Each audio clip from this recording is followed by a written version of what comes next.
جميع القنوات الناقلة لمباراة برشلونة وريال مدريد في نهائي كأس السوبر الأسباني والمعلقين. في البداية ما تنسوش تدعمونا بلايك للفيديو والاشتراك في القناة.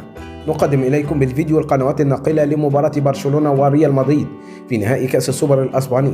يستضيف الاستاد أول بارك بالمملكة العربية السعودية أقوى كلاسيكو على وجه الأرض الذي سيجمع بين ريال مدريد وبرشلونة في نهائي كأس السوبر الأسباني.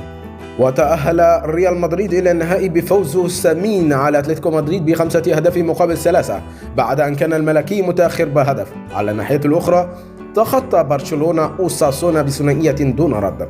هتنقل المباراة عبر SSC1 بصوت المعلق فارس عوض وقناة SSC5 بصوت المعلق محمد حسين، وتنقل أيضا عبر قناة الموضحة أمامكم أيضا بالفيديو.